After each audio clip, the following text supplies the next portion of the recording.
Halo para pendidik hebat di seluruh Indonesia, siap-siap ya, karena pendidikan kita akan memasuki sebuah babak yang baru banget. Ada peraturan pemerintah yang super penting baru aja dirilis, dan ini benar-benar bisa mengubah cara kita mengajar dan belajar di kelas. Yuk, kita kupas tuntas bareng-bareng apa aja isinya. Nah, ini pertanyaan pertama buat kita semua, para guru yang luar biasa. Apakah kita siap untuk era baru ini? Siap untuk menyambut perubahan di dalam kelas kita? Ayo, kita cari tahu sama-sama apa sih yang perlu kita siapkan. Oke, ini dia nih pusat dari semua perubahan. Permendikdasmen nomor 1 tahun 2026. Tapi jangan bayangin ini sebagai tumpukan aturan yang ribet ya. Anggap aja ini sebagai fondasi baru, cara berpikir baru tentang proses belajar. Mari kita lihat apa artinya ini buat Anda, dan yang paling penting, buat murid-murid kita. Pertama-tama, yuk kita coba pahami dulu semangat di balik peraturan ini. Jadi, lupakan sejenak soal pasal-pasal atau aturan yang kaku. Yang mau kita bicarakan di sini adalah sebuah pergeseran filosofi. Sebuah cara pandang yang benar-benar baru tentang apa sih pendidikan itu? Jadi, peraturan yang baru ini menggantikan standar lama dari tahun 2022. Mungkin ada yang bertanya, kenapa sih harus diganti? Jawabannya simpel, karena dunia terus bergerak, zaman berubah, tantangan baru muncul. Nah, pendidikan kita juga harus ikut beradaptasi supaya tetap relevan dan dinamis. Oke, sekarang kita masuk ke bagian intinya nih. Di dalam pasal 3, ada 3 pilar utama yang akan menopang seluruh proses pembelajaran kita ke depannya. Ini penting banget buat dipahami. Yuk kita lihat satu persatu. Pilar yang pertama adalah berkesadaran. Gini deh, ini soal mengubah pola pikir murid dari yang tadinya cuma nanya, apa yang harus saya pelajari, jadi bertanya ke diri sendiri, kenapa ya saya perlu belajar ini? Kalau mereka sudah sadar tujuannya, wah, motivasi dan keaktifan itu bakal muncul secara alami. Yang kedua, bermakna. Udah bukan zamannya lagi kan kita cuma hafalan teori yang besoknya langsung lupa setelah ujian. Pembelajaran yang bermakna itu adalah saat ilmu yang ada di buku bisa dipakai buat mecahin masalah di dunia nyata. Jadi ilmunya itu benar-benar nempel dan berguna. Dan yang ketiga, menggembirakan. Ini krusial banget. Kelas itu harusnya jadi tempat yang asik, yang bikin betah. Bukan berarti cuma main-main ya, tapi menciptakan suasana yang positif, ada tantangan yang seru, dan memotivasi. Tujuannya, biar murid-murid kita itu semangat dan gak sabar buat belajar lagi besok.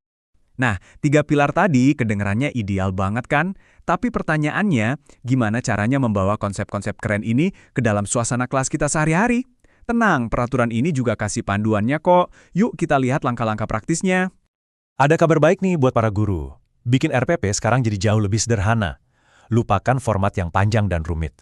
Menurut pasal 5, yang paling penting itu cuma 3 hal ini. Tujuannya apa, langkah-langkahnya gimana, dan cara menilainya gimana. Simple, fokus, dan efektif. Nah, dari rencana yang simple tadi, tujuannya adalah menciptakan atmosfer kelas yang seperti ini. Menurut pasal 9, kelas yang ideal itu harus interaktif, inspiratif, dan tentunya menyenangkan. Tapi lebih dari itu, kelas juga harus menantang, memotivasi murid buat ikut aktif, dan memberi mereka ruang untuk berinisiatif dan kreatif. Terus siapa sutradaranya? Ya kita, para guru.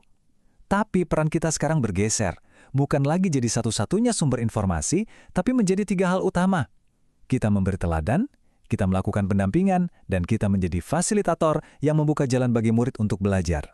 Oke, sekarang kita ngomongin soal penilaian. Hati-hati, ada pergeseran besar di sini. Lupakan deh anggapan kalau rapor itu adalah vonis akhir.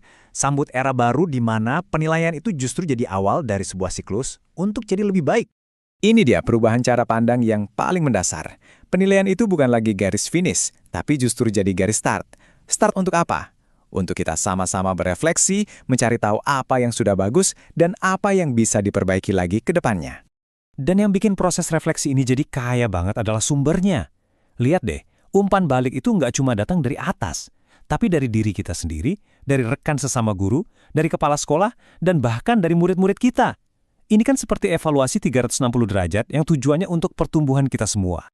Ujung-ujungnya, tujuan dari semua ini dirangkum dengan sangat indah di pasal 17. Tujuannya adalah membangun budaya saling belajar, kerjasama, dan saling mendukung. Kuncinya di situ. Kita tumbuh bersama sebagai satu komunitas, bukan lagi bersaing sendirian.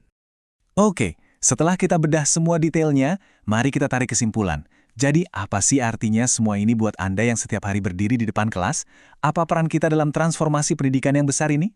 Intinya adalah pergeseran ini. Kita pindah dari yang tadinya hanya fokus pada hasil akhir, sekarang kita lebih fokus pada prosesnya.